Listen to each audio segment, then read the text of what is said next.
अपर core के नीचे में पृथ्वी के केंद्र तक यानी सतह से लगभग 6371 किलोमीटर की जो गहराई है इसे लोअर कोर कहा गया है। और इस लोअर कोर के क्षेत्र में तापमान लगभग 4500 डिग्री है, जबकि अपर कोर का जो तापमान है यह लगभग 3000 डिग्री तक पाया जाता है। बच्चों, मैंने आपको बताया था कि सतह से धरा केंद्र तक, पृथ्वी के केंद्र तक तापमान निरंतर बढ़ रहा है। सतह के नीचे में तापमान बढ़ने की जो प्रवृत्ति है, जैसा मैंने अभी बताया था कि लगभग 20 से 30 डिग्री तापमान जो है प्रति किलोमीटर की गहराई में बढ़ता है, लेकिन यह स्थिति 40 किलोमीटर तक ही होती है। 100 किलोमीटर में तापमान कितना हो जाता है? 8000 से 12000, यानी चट्टानों की गलनांक अवस्था आ जाती है। इसके बाद तापमान में निरंतर वृद्धि हो रही, लेकिन यह वृद्धि दर कम है। तापमान बढ़ रहा है लेकिन तापमान बढ़ने की जो दर है यह घटते क्रम में देखी गई है। और केंद्र का तापमान जो है यह 4500 डिग्री सेंटीग्रेड होना चाहिए है। तो इस प्रकार से केंद्र का तापमान सर्वाधिक है, लेकिन फिर भी यहाँ पर जो लोहा या फेरियम के जो तत्व पाए जा रहे हैं यह सर्वाधिक यहाँ पर लोहा या निकल ये जो है ये सबसे अधिक मात्रा में यहाँ जमा है। इसका घनत्व जो है लगभग 17 तक पाया जाता है। और इसी लौह तत्व की उपस्थिति के कारण पृथ्वी में जो चुंबकीय शक्ति पाई जाती है, पृथ्वी में जो परिदृढ़ता पाई जाती है, स्थिरता मैंने गति के संबंध में बताया था कि परिक्रमण में सूर्य की जब पृथ्वी चक्कर लगा रही है तो एक निश्चित कक्ष में चक्कर लगा रही है, वहाँ स्थिर है, वह कक्ष उसका स्थिर और वहीं से पृथ्वी घूम रही है। वैसे ही पृथ्वी जो रोटेशन कर रही तो उसकी गति में स्थिरता है, वो 24 घंटे में ही एक पूरा जो परिभ्रमण करती है। तो ये पृथ्वी की स्थिरता इसे हम कहते हैं। पृथ्वी के अंदर पाई जाने वाली कठोरता और इसमें पाए जाने वाला गुरुत्व बल, यह सभी इस केंद्र से प्राप्त होता है। तो इस प्रकार से जो पृथ्वी का जो केंद्रीय भाग है ये अत्यधिक दबाव के कारण, ताप भले ही अधिक है लेकिन अत्यधिक दबाव के कारण यह दुर्बल नहीं है या तरल अवस्था में नहीं है, बल्कि यह कठोर अवस्था में, सॉलिड स्थिति में पाया जाता है। तो इस प्रकार से पृथ्वी का जो आधुनिक मत है, इस मत का अध्ययन हमें बहुत कुछ भूकंप विज्ञान के माध्यम से प्राप्त हुआ है और यह पृथ्वी के आधुनिक स्थिति को, पृथ्वी के अंतरतम की आधुनिक स्थिति को दर्शाता। इसके बाद लगभग 2780 किलोमीटर की गहराई में एक और डिस्कंटिन्यूटी का अध्ययन किया गया है, जिसको हम डाहम डिस्कंटिन्यूटी, डाहम असांतत्यता या भिन्नता तल कहते हैं। ये जो लोअर मेंटल का क्षेत्र है ये 2900 किलोमीटर की गहराई पर है।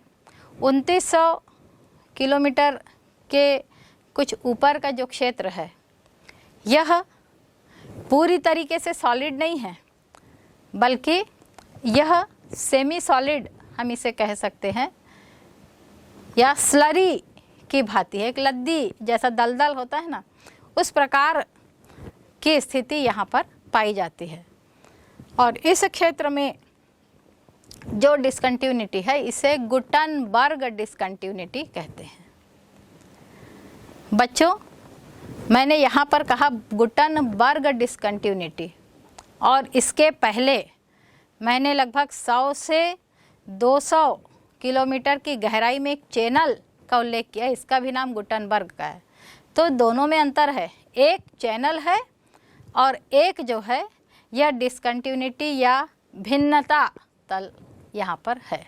तो एक यहाँ पर जो 2900 किलोमीटर की गहराई पर है, इसे हम कहते हैं गुटनबर्ग भिन्नता तल या गुटनबर्ग डिसकंटिन्यूटी इसे कहा गया है।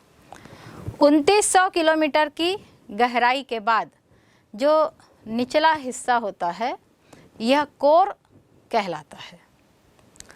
कोर को भी दो पार्टों में बांटा गया है, अपर कोर और लोअर कोर। जो अपर कोर है यहाँ पर चट्टानों का जो घनत्व निरंतर बढ़ता चला जा रहा है। कोर के पास जो घनत्व है यह लगभग 12 है, जबकि जो अपर मेंटल है इसका घनत्व 5.5 के लगभग देखा गया था। कोर का घनत्व, अपर कोर का घनत्व जो है यह 12 है और अपर कोर 2900 किलोमीटर से लेकर के 5150 किलोमीटर तक की जो दूरी है यह अपर कोर की होती है।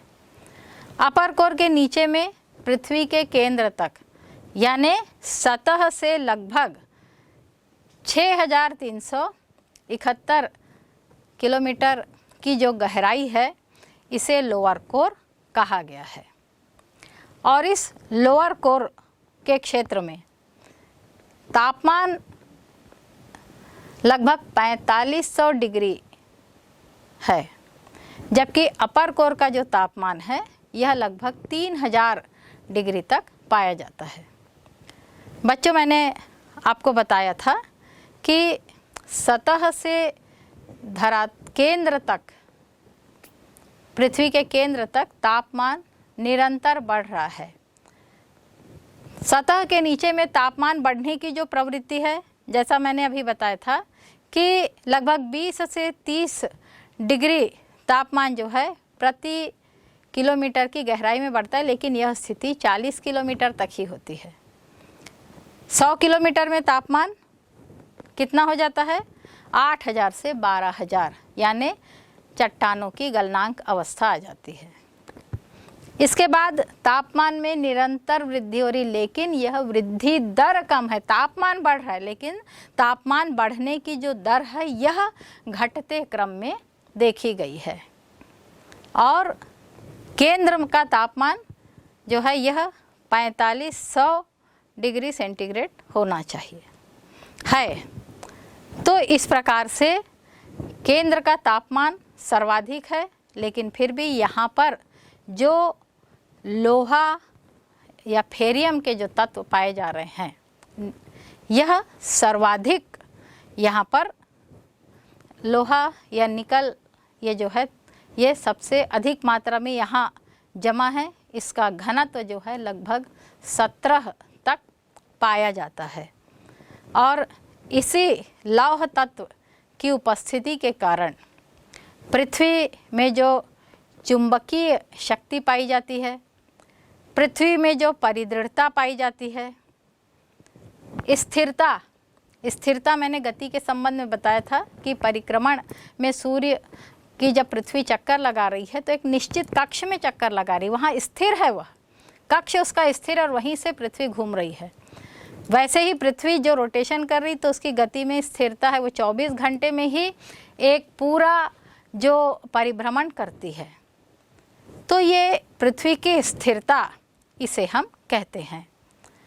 पृथ्वी के अंदर पाई जाने वाली कठोरता और इसमें पाए जाने वाला गुरुत्व बल, यह सभी इस केंद्र से प्राप्त होता है।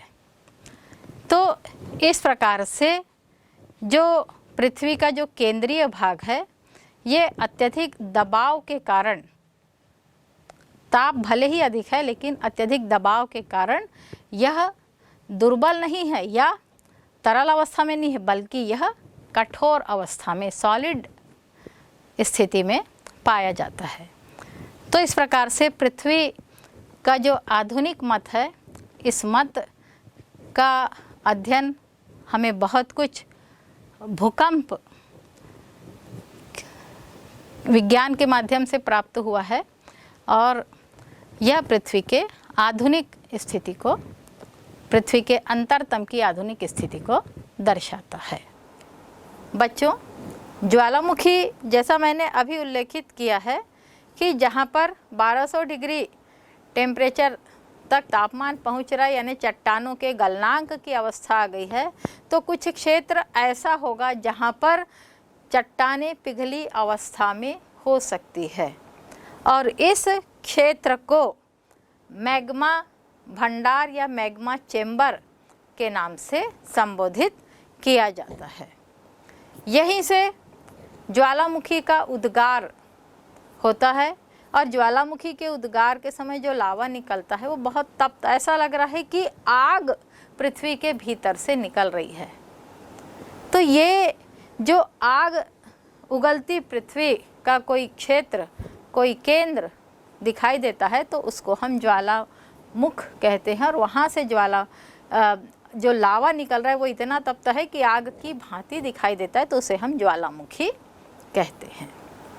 ये ज्वालामुखी से इस बात की सूचना मिलती कि पृथ्वी अंदर से गर्म है। जैसे ही ये लावा बाहर आता है, बाहर के वातावरण के संपर्क में आने के साथ ये लावा धीरे धीरे ठंडा हो जाता है और उस क्षेत्र में ज्वालामुखी पर्वत या ज्वालामुखी शंकु या ज्वालामुखी पठार या ज्वालामुखी मैदान जैसी आकृति का निर्माण हो जाता है, जो कि बाद में चट्टान का एक स्वाभाविक स्वरूप हमको देखने को मिलता है। प्राकृतिक जो कारक हैं, इन कारकों में मैंने ज्वालामुखी का भी उल्लेख किया था। ये ज्वालामुखी क्या है? धरातल के भीतर में जो मैग्मा होता है, यह मैग्मा किसी छिद्र या दरार के सहारे धरातल के बाहर आता है। बाहर आने की जो प्रक्रिया होती है ये कभी विस्फोटक होती है और कभी बहुत धीमी गति से भी यह लावा या ये मैग्मा बाहर आता है। बाहर आने के बाद इसे हम लावा के रूप में जानते हैं। तो ये जो प्रक्रिया संपन्न होती है इसे हम ज्वालामुखी कहते हैं। तो ज्वालामुखी क्या है? यह गैस, राख, तरल पदार्थ, चट्टानों के छोटे बड़े पिंड, जिसमें छोटे छोटे पिंड होते हैं तो उसको लैपिली कहते हैं, और बड़े बड़े पिंड होते हैं, बड़ी बड़ी चट्टानें निकलती तो उसको बम्ब के नाम से जाना जाता है। ये सभी पदार्थ बाहर निकलते हैं। जब ज्वालामुखी का उद्गार होता है तो सबसे पहले जलवाष्प बाहर आता है। बहुत अधिक मात्रा में जलवाष्प, लगभग 80 से 90% जलवाष्प का होता है और ये पूरे के पूरे पदार्थ बाहर आते हैं। और इसके साथ ही नाइट्रोजन के यौगिक, सल्फर के यौगिक, क्लोरीन जो होता है या ओजोन, ये कई प्रकार की गैसें बाहर निकलती। प्रारंभ में ये विस्फोट होता है और उसके बाद अन्य जो पदार्थ है ये धीरे धीरे बाहर निकलते हैं या तेज़ी से बाहर निकलते हैं और इससे धरातल के बाहर में एक पर्वत नुमा आकृति या शंकु रूप में, पहाड़ी के रूप में आकृति बन जाती है, या फिर उस क्षेत्र में एक पठार नुमा आकृति बन जाती या मैदान बन जाता है। तो यह ज्वालामुखी उद्गार का रिजल्ट, उसकी परिणति होती है। ज्वालामुखी उद्गार में जो लावा होता है यह धरातल के नीचे का एक क्षेत्र होता है। मैंने बताया था बच्चों कि धरातल के नीचे में लगभग 100 किलोमीटर की गहराई पर तापमान निरंतर बढ़ते बढ़ते 8000 से 12000 डिग्री तक पहुंच जाता है, जिसके कारण चट्टानें गलनांक अवस्था में पहुंच जाती है और उसी के कारण ये गली हुई चट्टानें जब धरातल के बाहर निकलती है तो ज्वालामुखी का उद्गार होता है। कितना तापमान है, चट्टानों की स्थिति क्या है, उस पर निर्भर करता है कि उद्गार में ग्रेनाइट चट्टान बनेगी या बेसाल्ट। यह तापमान की स्थिति पर निर्भर करता है। तो इस प्रकार से ज्वालामुखी की जो प्रवृत्ति होती है वह धरातल पर आकृति का विकास करती है। और इस प्रकार की जो विभिन्न आकृतियाँ होती है, तो इन आकृतियों में पहले तो हम ज्वालामुखी के कुछ प्रकारों को जान लें। कितने प्रकार के ज्वालामुखी होते हैं? तो ज्वालामुखी के उद्गार की जो अवधि होती है उस आधार पर यह ज्वालामुखी 3 प्रकार के होते हैं। एक्टिव या जागृत ज्वालामुखी। जागृत ज्वालामुखी प्रायः निरंतर उद्गार करते रहते हैं। कुछ विद्वानों का यह मत है कि एक साइकिल के रूप में यह उद्गार चलता रहता है। अधिकतम 11 वर्ष की साइकिल होती है और कभी कभी ये साइकिल का पीरियड और भी बढ़ जाता है, पर कई ज्वालामुखी ऐसे होते हैं जो निरंतर विस्फोटित होते रहते हैं। इस प्रकार के ज्वालामुखी को जागृत ज्वालामुखी कहते हैं। जागृत ज्वालामुखी के विश्व में 500 से भी ज़्यादा उदाहरण है। 500 से भी अधिक ज्वालामुखी जो है यह जागृत ज्वालामुखी है। इस जागृत ज्वालामुखी में माउंट एटना और लिपारी के पास स्ट्राम्बोली ज्वालामुखी है। ये दोनों ज्वालामुखी जागृत ज्वालामुखी के उदाहरण हैं। बच्चों, आप जानते हैं कि भूमध्य सागर, यहाँ पर ज्वालामुखी का निरंतर उद्गार होते रहता है। यहाँ पर कुछ जागृत ज्वालामुखी पाए जाते हैं। मैंने अभी आपको एग्जाम्पल भी दिए हैं। ये जागृत ज्वालामुखी यहाँ पर सतत उद्गारित होते रहते हैं, इसलिए इस क्षेत्र को लाइट हाउस या प्रकाश स्तंभ के नाम से जाना जाता है। इसी प्रकार से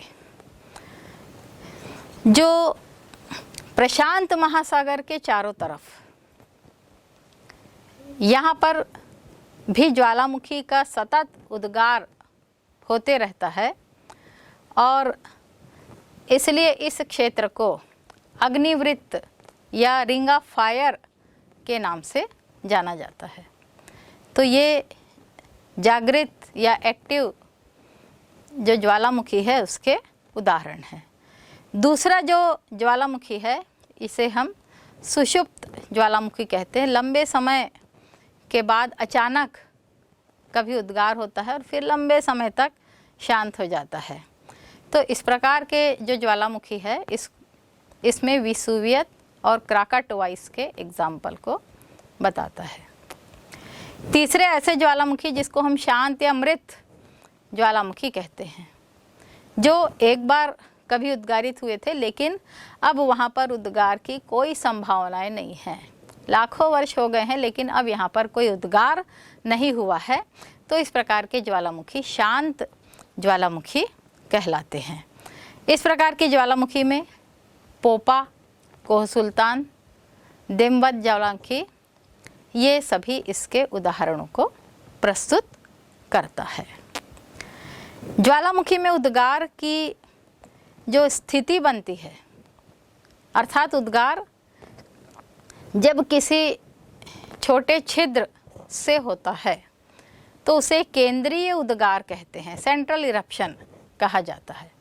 इसमें उद्गार बहुत ही विस्फोटक से शांत दोनों ही अवस्था में होते हैं, जबकि कभी कभी ज्वालामुखी के जो उद्गार है वो लंबी चौड़ी दरार से जब लावा बाहर आता है तो बहुत ही शांत ढंग से ये लावा बाहर निकलने लगता है। ये यदि बेसाल्ट लावा रहता है तो बहुत दूर तक फैल जाता है। तो इस प्रकार के जो उद्गार होते हैं इसे दरारी उद्गार या फिशर वॉल्केनो कहा जाता है। तो ये 2 प्रकार के जो उद्गार हैं वो उद्गार के क्षेत्र के आधार पे होता है। लेकिन जो उद्गार की जो प्रवृत्ति होती है और उससे मिलने या बनने वाली जो विकसित होने वाली ज्वालामुखी की स्थलाकृति होती है, उस आधार पर भी ज्वालामुखी को वर्गीकृत किया गया है। इसमें सबसे पहले हम देखेंगे शील्ड ज्वालामुखी। ये शील्ड ज्वालामुखी क्या है? ये बहुत ही विस्तृत ज्वालामुखी है जो कि हवाई द्वीप में इसके उदाहरण देखने को मिलते हैं। बच्चों, यहाँ पर बेसाल्ट जो लावा होता है ये बहुत ही तरल रूप में इसका उद्गार होता है, बहुत धीमी गति से उद्गार होता है और बहुत कम विस्फोट के साथ उद्गार होता है। इससे एक शंकु का निर्माण होता है। यह वृहत क्षेत्र में फैल जाता है तो इसे शील्ड ज्वालामुखी कहते हैं। दूसरा जो ज्वालामुखी का प्रकार है यह है मिश्रित ज्वालामुखी। मिश्रित ज्वालामुखी में जो लावा की प्रवृत्ति होती है बेसाल्ट की तुलना में कुछ गाढ़ा और अधिक चिपचिपा होता है। अलग अलग समय में इसके गाढ़ापन या चिपचिपेपन की मात्रा कम ज़्यादा होती रहती है और इस प्रकार के जो विस्फोट होते केंद्रीय विस्फोट होते हैं, बहुत भीषण विस्फोट होते हैं, भयंकर प्रकार के होते हैं और बड़ी सी गर्जना के बाद पदार्थ बाहर आता है। तो इस प्रकार के ज्वालामुखी को मिश्रित ज्वालामुखी कहते हैं। अगला जो ज्वालामुखी है इसमें ज्वालामुखी क्रेटर या काल्डेरा क्या होता है, जहाँ से ज्वालामुखी का उद्गार हो रहा है तो उद्गार के साथ वह क्षेत्र ऊपर नहीं उठता उद्गार के पश्चात, बल्कि उसका जो मुख है वो अंदर की तरफ दब जाता है और उसके चारों तरफ ऊंची दीवार की भांति खड़ी हो जाती है। और ये जो दीवारें होती है इसकी आकृति होती है एक तश्तरी, एक बाउल के जैसी आकृति कभी कभी होती है। बहुत गहरा सा गड्ढा होता है और उसके बीच से ज्वालामुखी के उद्गार की प्रक्रिया संपन्न होती है, जबकि बाहर में एक शंकु या पर्वतनुमा आकृति बन जाती है। तो ये बीच का जो बड़ा सा तश्तरी नुमा गड्ढा होता है जहाँ से ज्वालामुखी का मुख यहीं पर होता है, तो ये जब थोड़ा बड़ा होता है तो इसे क्रेटर कहते हैं और ये जब का बहुत बड़ा होता है, कई मीटर 100 मीटर तक भी इसका विस्तार हो जाता है, तो इसे काल्डेरा के नाम से जाना जाता है। अगली जो आकृति है ये होता है बेसाल्ट का प्रवाह क्षेत्र। जब ज्वालामुखी का तरल लावा बहुत दूर तक फैल जाता है और कभी कभी इसका प्रवाह सैकड़ों किलोमीटर से 1000 किलोमीटर तक वर्ग किलोमीटर का जो क्षेत्र होता है वहाँ पर विस्तृत हो जाता है। इसकी मोटाई सामान्य रूप से 50 मीटर के आसपास भी कभी कभी हो जाती है। तो ये ज्वालामुखी के पठार का निर्माण यहाँ पर होता है। दक्कन का पठार इसी के उदाहरण को प्रस्तुत करता है।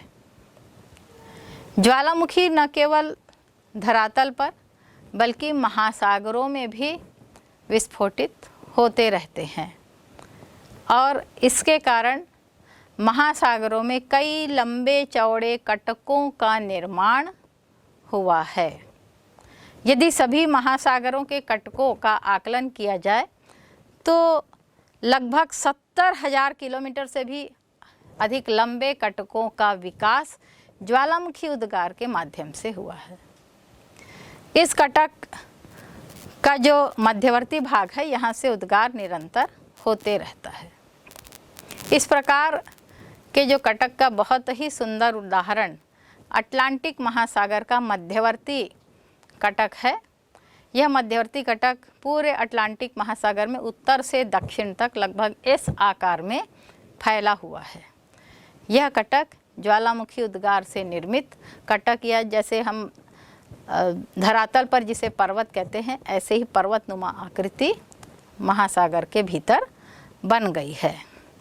तो ये ज्वालामुखी की कुछ उनके विस्फोट के आधार पर जो विकसित आकृति है उसके आधार पर मैंने कुछ आकृतियों का उल्लेख किया है। बच्चों, जहाँ ज्वालामुखी धरातल के ऊपर में विस्फोट करके आकृति का निर्माण करता है, वही ज्वालामुखी का कुछ मैग्मा कभी कभी धरातल के भीतर में प्रवाहित होते होते भीतर में ही सतह के नीचे भी जमने लगता है। और इस प्रकार से जब सतह के नीचे में ये आकृतियाँ, ये मैग्मा के जमने से कुछ आकृतियों का विकास हो जाता है, तो इस प्रकार की जो आकृति होती है इसे ज्वालामुखी की अंतर्वेधी आकृति कहते हैं। अंतर्वेधी जो आकृति होती है, इन्हें हम दूसरे शब्दों में पातालीय शैल, धरातल के भीतर की शैल या चट्टानें भी कहते हैं। ये आकृतियों भी कई प्रकार की होती है। इसमें सबसे पहले है बैथोलिथ। ये बैथोलिथ क्या है? भूपर्पटी की गहराई में जब मैग्मा पिंड बहुत विस्तृत होता है और इसका आकार लगभग गुंबदाकार हो जाता है, बहुत विकसित या विस्तृत गुंबद हम इसको कह सकते हैं, यह धरातल के भीतर में जम जाता है। लेकिन धरातल के ऊपर में अनाच्छादन, अनाच्छादन मतलब अपक्षय और अपर्दन का मिला जुला रूप। तो इस अनाच्छादन की प्रक्रिया के द्वारा कई बार इसका ऊपरी भाग अपर्दित हो जाता है, अपक्षय के कारण कुछ ऊपरी पदार्थ हट जाते हैं और इसके हटने से जो नीचे के गुंबद है वह कभी कभी धरातल के ऊपर में प्रकट होने लगते हैं। इस प्रकार के गुंबद में ग्रेनाइट चट्टानों की प्रमुखता होती है। ये गुंबद काफ़ी अधिक गहराई से बनते हैं। इस प्रकार के गुंबदों के जो उदाहरण हैं, भारत में रांची का पठार या सिंहभूमि या बुंदेलखंड के जो क्षेत्र है, ये कुछ इसी प्रकार के गुंबदीय संरचना की झांकी को प्रस्तुत करता है। दूसरी जो आकृति है ये है लैकोलिथ। लैकोलिथ में जब धरातल के भीतर में कुछ परतदार चट्टानें होती हैं और परतदार चट्टानों की कुछ परतें यदि ऊपर की ओर उठ जाती है, एक दो परत ऊपर की ओर उठ जाती है, तो इसके ऊपर उठने से बीच का जो भाग खाली हो जाता है, यहाँ पर भी इसी ऊपर उठने से इसकी संरचना लगभग गुंबदाकार हो जाती है। तो ऐसे गुंबदीय आकृति में बीच के भाग में यहाँ पर जो मैग्मा होता है यह जम जाता है और इसके जमने से ये भाग पूरी तरीके से गुंबदीय स्वरूप में दिखाई देने लगता है। तो इस आकृति को हम लैकोलिथ के नाम से जानते हैं। इसका जो एग्ज़ाम्पल है, संयुक्त राज्य अमेरिका में जो उटा का क्षेत्र जो है उसका हेनरी पर्वत इसी प्रकार के लैकोलिथ के उदाहरण को प्रस्तुत करता है। तीसरी जो आकृति है ये है लैपोलिथ। लैपोलिथ क्या है? जैसे मैंने अभी बताया कि परतदार चट्टानों में कुछ लहरनुमा आकृति, परतदार चट्टाना का कोई भाग ऊपर उठ जाता है। तो जब कोई भूभाग ऊपर उठ जाता है तो दूसरा भाग नीचे की ओर धंसा सा दिखाई देता है। इस जो नीचे धंसे हुए भाग में जिसे हम उस चट्टान का आकार कैसा होता है, तश्तरी नुमा या बेसिन नुमा हो जाता है। और इस क्षेत्र में जब मैग्मा जमा हो जाता है तो इसके जमाव से यह बेसिन भर जाती है। तो इस प्रकार की जो आकृति होती है यह आकृति लैपोलिथ कहलाती है। ट्रांसवाल के क्षेत्र में लगभग 480 किलोमीटर लंबा ऐसा ही लैकोलिथ बना हुआ है। अगली जो आकृति है ये है फैकोलिथ। फैकोलिथ क्या है? जब मोड़दार पर्वत यानी पर्वत। वलन में हमने दो प्रमुख आकृतियाँ यहाँ पर होती है, हमने इसको पढ़ा नहीं तो आगे पढ़ेंगे बच्चों। और ये जो आकृति कहलाती है अपनति ऊपर उठा भाग और नीचे धंसा भाग अभिनति कहलाता है। इस अपनति और अभिनति के क्षेत्र में जब लावा का जमाव क्रमशः हो जाता है तो ये जो आकृति है ये फैकोलिथ कहलाती है। इसी प्रकार से दो और प्रमुख आकृति है, एक कहलाती है सिल। सिल क्या है?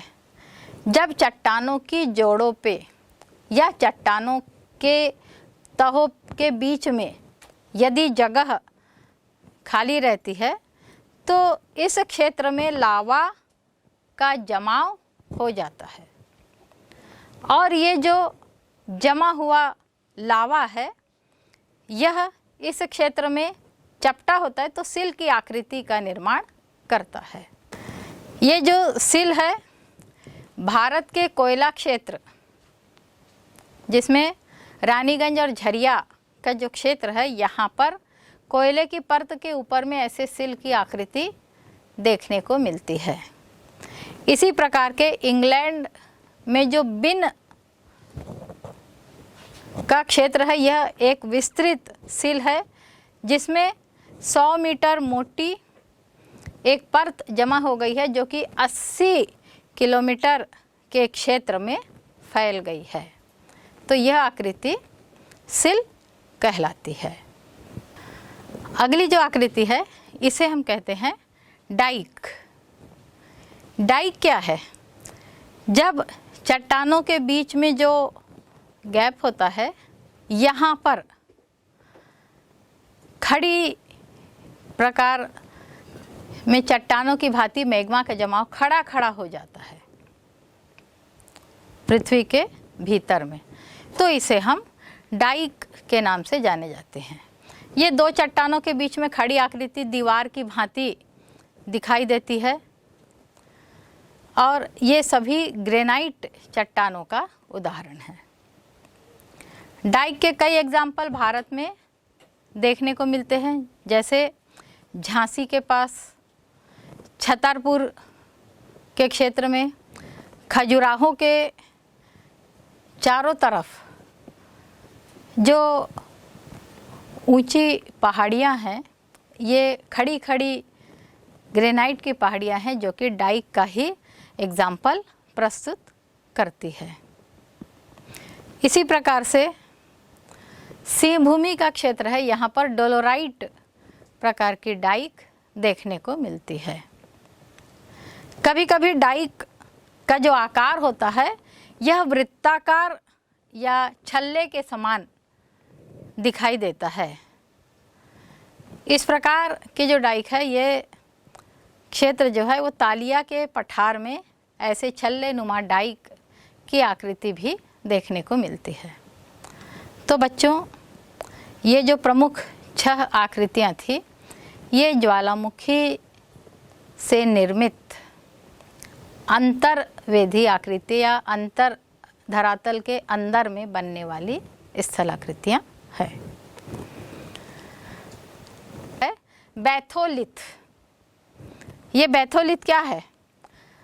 भूपर्पटी की गहराई में जब मैग्मा पिंड बहुत विस्तृत होता है और इसका आकार लगभग गुंबदाकार हो जाता है, बहुत विकसित या विस्तृत गुंबद हम इसको कह सकते हैं, यह धरातल के भीतर में जम जाता है। लेकिन धरातल के ऊपर में अनाच्छादन, अनाच्छादन मतलब अपक्षय और अपर्दन का मिला जुला रूप। तो इस अनाच्छादन की प्रक्रिया के द्वारा कई बार इसका ऊपरी भाग अपर्दित हो जाता है, अपक्षय के कारण कुछ ऊपरी पदार्थ हट जाते हैं और इसके हटने से जो नीचे के गुंबद है वह कभी कभी धरातल के ऊपर में प्रकट होने लगते हैं। इस प्रकार के गुंबद में ग्रेनाइट चट्टानों की प्रमुखता होती है। ये गुंबद काफ़ी अधिक गहराई से बनते हैं। इस प्रकार के गुंबदों के जो उदाहरण हैं भारत में रांची का पठार या सिंहभूमि या बुंदेलखंड के जो क्षेत्र है, ये कुछ इसी प्रकार के गुंबदीय संरचना की झांकी को प्रस्तुत करता है। दूसरी जो आकृति है ये है लैकोलिथ। लैकोलिथ में जब धरातल के भीतर में कुछ परतदार चट्टानें होती हैं और परतदार चट्टानों की कुछ परतें यदि ऊपर की ओर उठ जाती है, एक दो परत ऊपर की ओर उठ जाती है, तो इसके ऊपर उठने से बीच का जो भाग खाली हो जाता है। यहाँ पर भी इसी ऊपर उठने से इसकी संरचना लगभग गुंबदाकार हो जाती है। तो ऐसे गुंबदीय आकृति में बीच के भाग में यहाँ पर जो मैग्मा होता है यह जम जाता है और इसके जमने से ये भाग पूरी तरीके से गुंबदीय स्वरूप में दिखाई देने लगता है। तो इस आकृति को हम लैकोलिथ के नाम से जानते हैं। इसका जो एग्ज़ाम्पल है, संयुक्त राज्य अमेरिका में जो उटा का क्षेत्र जो है उसका हेनरी पर्वत इसी प्रकार के लैकोलिथ के उदाहरण को प्रस्तुत करता है। तीसरी जो आकृति है ये है लैपोलिथ। लैपोलिथ क्या है? जैसे मैंने अभी बताया कि परतदार चट्टानों में कुछ लहरनुमा आकृति, परतदार चट्टाना का कोई भाग ऊपर उठ जाता है। तो जब कोई भूभाग ऊपर उठ जाता है तो दूसरा भाग नीचे की ओर धंसा सा दिखाई देता है। इस जो नीचे धंसे हुए भाग में जिसे हम उस चट्टान का आकार कैसा होता है, तश्तरी नुमा या बेसिन नुमा हो जाता है। और इस क्षेत्र में जब मैग्मा जमा हो जाता है तो इसके जमाव से यह बेसिन भर जाती है। तो इस प्रकार की जो आकृति होती है यह आकृति लैपोलिथ कहलाती है। ट्रांसवाल के क्षेत्र में लगभग 480 किलोमीटर लंबा ऐसा ही लैकोलिथ बना हुआ है। अगली जो आकृति है ये है फैकोलिथ। फैकोलिथ क्या है? जब मोड़दार पर्वत यानी वलित पर्वत, वलन में हमने दो प्रमुख आकृतियाँ यहाँ पर होती है। हमने इसको पढ़ा नहीं तो आगे पढ़ेंगे बच्चों। और ये जो आकृति कहलाती है अपनति ऊपर उठा भाग और नीचे धंसा भाग अभिनति कहलाता है। इस अपनति और अभिनति के क्षेत्र में जब लावा का जमाव क्रमशः हो जाता है तो ये जो आकृति है ये फैकोलिथ कहलाती है। इसी प्रकार से दो और प्रमुख आकृति है। एक कहलाती है सिल। सिल क्या है? जब चट्टानों की जोड़ों पे या चट्टानों के तहों के बीच में यदि जगह खाली रहती है तो इस क्षेत्र में लावा का जमाव हो जाता है और ये जो जमा हुआ लावा है यह इस क्षेत्र में चपटा होता है तो सिल की आकृति का निर्माण करता है।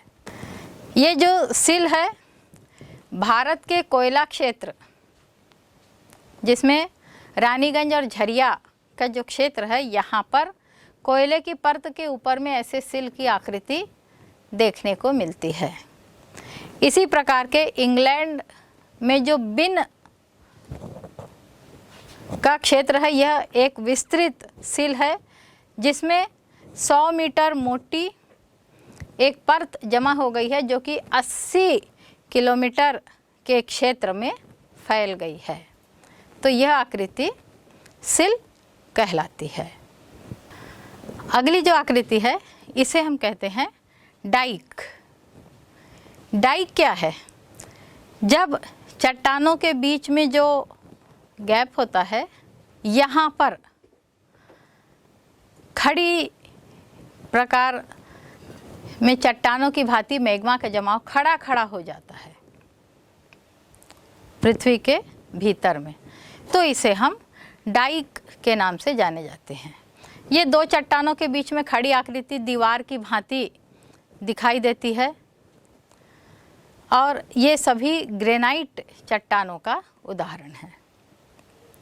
डाइक के कई एग्जाम्पल भारत में देखने को मिलते हैं, जैसे झांसी के पास, छतरपुर के क्षेत्र में, खजुराहो के चारों तरफ जो ऊंची पहाड़ियां हैं, ये खड़ी खड़ी ग्रेनाइट की पहाड़ियां हैं जो कि डाइक का ही एग्जाम्पल प्रस्तुत करती है।